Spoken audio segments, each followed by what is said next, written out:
Ma belle-mère me fait passer pour une voleuse, et mon mari commence à douter de moi. Que dois-je faire? Bonjour à tous. Première fois que je poste ici. Je m'excuse d'avance pour la longueur, mais je suis à bout et j'ai besoin d'avis extérieurs, parce que je commence sérieusement à douter de ma propre santé mentale. J'ai 29 ans, je suis kinésithérapeute, mariée depuis 2 ans à un homme que j'aime, appelons-le Thomas, 31 ans. Le problème, c'est sa mère. Appelons-la Martine. Le contexte d'abord. Thomas vient d'une famille qui, vue de l'extérieur, ressemble à une publicité pour le bonheur. Son père a fondé une entreprise de boulangerie artisanale, 3 boutiques, une vraie réussite locale. Il est décédé quand Thomas avait 20 ans, et c'est Martine qui a repris les rênes. Au début, elle était adorable avec moi. Elle m'appelait la fille que je n'ai jamais eue. J'y ai cru. Les problèmes ont commencé juste après les fiançailles, des petites choses. Elle racontait à table que j'avais encore oublié de la rappeler, alors qu'elle ne m'avait jamais appelé. J'ai vérifié mon téléphone. Elle jurait m'avoir prêté un plat en porcelaine que je n'ai jamais vu de ma vie. Et devant tout le monde, elle soupirait. Ce n'est pas grave, ce sont juste des souvenirs de mon mari.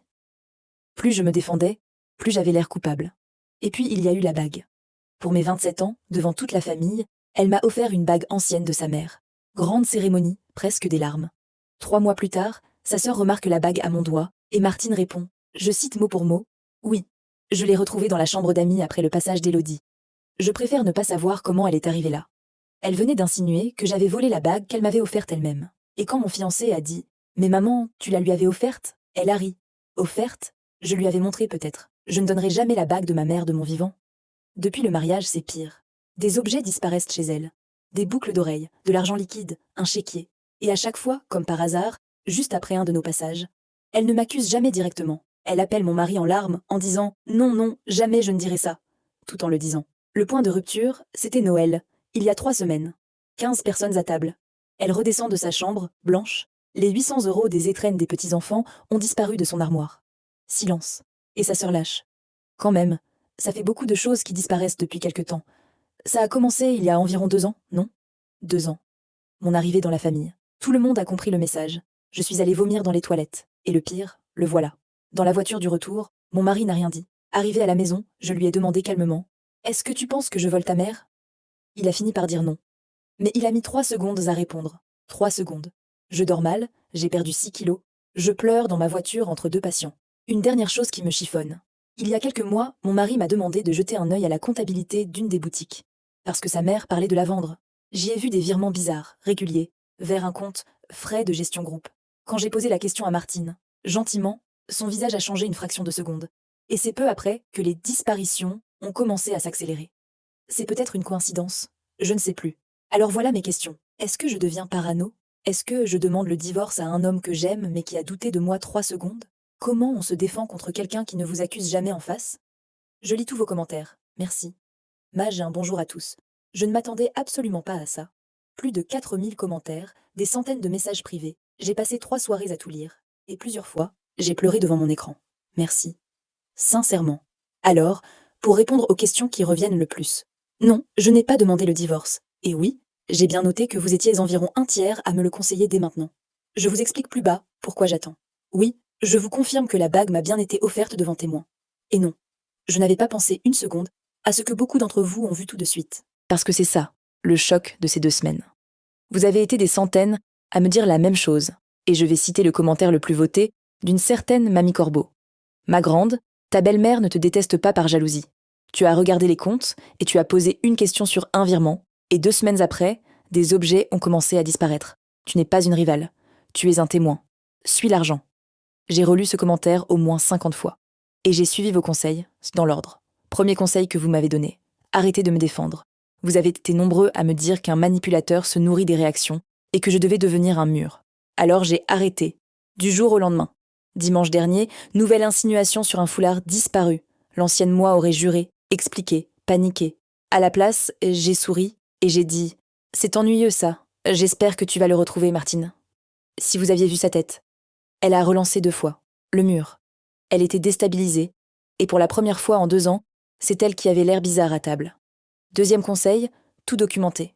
Un carnet, des dates, des témoins, des captures d'écran. C'est fait, et je continue. Et là, je dois remercier l'utilisateur papaours67 qui m'a écrit « Cherche les vidéos. Aujourd'hui, tout le monde filme tout. Quelqu'un a forcément filmé tes 27 ans. Papaours67, je te dois un cadeau. Le cousin de mon mari avait filmé la soirée. J'ai récupéré la vidéo hier. On y voit, image par image, Martine me tendre les crins, me passer la bague au doigt et dire le micro de la caméra à l'appui. Elle est à toi maintenant. Elle appartenait à ma mère, et un jour tu la donneras à ta fille. J'ai la preuve. J'ai pleuré de rage en la regardant, parce que j'avais cette preuve depuis le début, et que cette femme m'avait quand même fait douter de ma propre mémoire.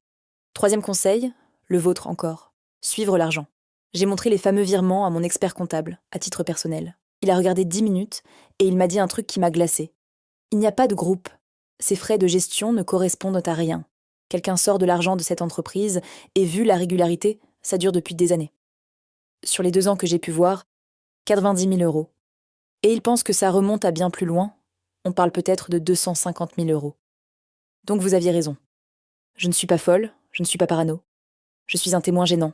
Et tout, absolument tout, la bague, les objets, les étrennes de Noël, tout a été construit pour me discréditer avant que quelqu'un m'écoute. Maintenant, j'ai besoin de vous pour la suite, parce que je suis face à un dilemme et mon cerveau tourne en boucle. Est-ce que je montre tout à mon mari maintenant ? Ou est-ce que j'attends d'avoir une preuve directe que c'est bien elle qui sort l'argent ? Parce que pour l'instant, j'ai un trou dans les comptes, mais pas de coupable. Et si je l'accuse sans preuve formelle, je connais cette famille. Ce sera encore ma parole contre la sienne. Dites-moi ce que vous feriez. Je lis tout. Avant la suite de la saga, 2 commentaires de l'époque que je dois vous lire. Le premier, signé Karine-Bas, Kiné-Bas. Aussi, j'ai vécu 10 ans avec une belle-mère pareille. Le détail qui m'a tué dans ton poste, c'est les 3 secondes de ton mari. Surveille ces 3 secondes, elles diront tout de la suite. Et le deuxième, signé le notaire masqué, qui avait flairé quelque chose avant tout le monde. Madame, dans ma carrière, chaque fois qu'une famille s'est déchirée, bizarrement, autour d'une pièce rapportée, il y avait un coffre à protéger quelque part. Cherchez le coffre. Vous allez voir qu'il ne croyait pas si bien dire. La suite. Mage 2. Posté 6 semaines plus tard. J'ai la preuve, et la famille qui vient de me poser un ultimatum. Bonjour à tous. Désolé pour le silence. Vous avez été beaucoup à demander des nouvelles en message privé et certains à s'inquiéter. Je vais bien. Enfin, bien. Vous allez juger vous-même. Il s'est passé 2 choses énormes. La première. Vous vous souvenez que la majorité d'entre vous m'a conseillé d'attendre d'avoir une preuve directe avant de parler à mon mari ? J'ai suivi ce conseil, la mort dans l'âme. Parce que se taire face à l'homme qu'on aime, c'est long. Et puis, il y a 3 semaines, aux 60 ans de la sœur de Martine, la chance a tourné. J'étais sortie téléphoner sur la terrasse. La fenêtre de la cuisine était ouverte. Et j'ai entendu Martine parler à voix basse avec un vieil ami. J'ai entendu, distinctement, « Je ne peux plus avancer ces sommes, Jean-Marc. Si Thomas reprend la boîte l'année prochaine, je suis finie. La petite a déjà failli tout faire capoter une fois. » La petite, c'est moi. Et là, j'ai pensé à vous, littéralement. J'ai pensé aux commentaires de justicière-bas du -bas 92 qui m'avait écrit « Le jour où elle se sentira en danger, elle parlera. Sois prête à ce moment-là. » J'ai sorti mon téléphone et j'ai enregistré. 2 minutes 40. Dans la suite, elle évoque les versements, le compte de la société, et cette phrase « Personne ne regarde les comptes tant que c'est moi qui les présente. » Je sais, grâce à vous et à l'avocate que j'ai consultée depuis, qu'un enregistrement pareil est compliqué à utiliser devant un tribunal. Mais dans une famille, c'est une bombe. Pourquoi, l'année prochaine, demanderont les nouveaux ? Je ne l'avais pas dit dans le premier post, mais le testament de mon beau-père prévoit que mon mari reprenne la direction de l'entreprise à ses 35 ans. C'est dans 2 mois. Une reprise, ça veut dire un audit. Un audit, ça veut dire qu'on trouve le trou. Tout s'emboîte. Il fallait que d'ici là, la belle-fille fouineuse soit discréditée ou que le mariage explose. La deuxième chose, et c'est là que j'ai besoin de vous en urgence. Martine a dégainé. Elle a réuni ses fils pour un conseil de famille, sans moi évidemment. Et là, elle a annoncé que l'entreprise traversait une passe difficile, que ce n'était pas le moment pour une passation. Et surtout, écoutez bien, qu'elle ne pouvait pas confier l'entreprise à mon mari, tant qu'il y aurait à ses côtés une personne en qui la famille n'a pas confiance. Elle a même parlé de faire aménager le testament. Elle demande à mon mari de choisir entre l'héritage de son père et moi. Il est rentré gris, vieilli de 10 ans. Il s'est assis dans la cuisine, la tête dans les mains, et il m'a dit « Je ne sais plus quoi penser, je ne sais plus qui croire ». Et là, j'ai l'enregistrement dans mon téléphone, la vidéo de la bague, le carnet, l'analyse comptable, tout. La question n'est plus « est-ce que je lui montre ? Je sais que je vais le faire, là, ce soir. » Certains diront enfin. La question c'est « qu'est-ce qu'on fait après ? Vous êtes nombreux à avoir vécu des guerres familiales. Si son frère et lui décident d'agir, on va où ? Police ? Avocat ? Règlement en famille ? Est-ce qu'on envoie une mère en correctionnel ? Je publierai une mise à jour quand ce sera terminé. Souhaitez-moi du courage, j'en aurai besoin. Mage finale, posté 4 mois plus tard. C'est fini. Vous ne devinerez jamais où je vous écris. Bonjour à tous. La voilà. La mise à jour finale que beaucoup attendaient. Vous avez été des milliers à suivre cette histoire, et je vous dois la fin. Prenez un café et lisez jusqu'au bout, parce qu'il y a une surprise. » Ce soir-là, après ma dernière mage, j'ai posé mon téléphone sur la table de la cuisine et j'ai appuyé sur lecture. Mon mari a écouté l'enregistrement 4 fois de suite. À la 4e, il pleurait. Et sa première phrase, je m'en souviendrai toute ma vie. Pardon. Pardon, j'ai laissé faire ça pendant 2 ans. On a passé la nuit à tout éplucher. Le carnet, la vidéo, les chiffres. Et à partir de cette nuit-là, je n'ai plus rien fait seul. C'était devenu notre combat, à lui aussi. Son frère a d'abord refusé d'y croire. Il a fallu l'enregistrement. Lui, le chouchou, qui aurait mis sa main au feu pour sa mère, n'a posé qu'une question. Est-ce que maman risque la prison ? Et c'est là que vous avez pesé sur la suite, une dernière fois. Parce que dans les commentaires de ma dernière mage, le plus voté, signé Vieux Sage, tiré-bas Bourgogne, disait « La prison ne te rendra pas tes 2 années. Vise 3 choses, que l'argent revienne, qu'elle perde le pouvoir, et que ta réputation soit lavée devant tous ceux qui ont douté. Le reste, c'est de la vengeance, et la vengeance se digère mal en famille. » Les 2 frères ont lu ce commentaire. Et c'est exactement ce qu'on a fait. Les 2 frères détenaient ensemble assez de parts pour exiger un audit indépendant. L'Assemblée générale a eu lieu en novembre. Martine est arrivée sûre d'elle, avec ses classeurs. L'expert l'a interrompue au bout de 10 minutes sur les frais de gestion groupe. Elle a tenu 20 minutes, de plus en plus confuse, et puis mon mari a posé son téléphone sur la table, sans même lancer l'enregistrement, et il a dit « Maman, on sait tout. La question, c'est ce qu'on fait maintenant. » Le masque est tombé, définitivement. Vous voulez savoir où partait l'argent ? Pas de jeu, pas d'amant, rien de romanesque. Un train de vie.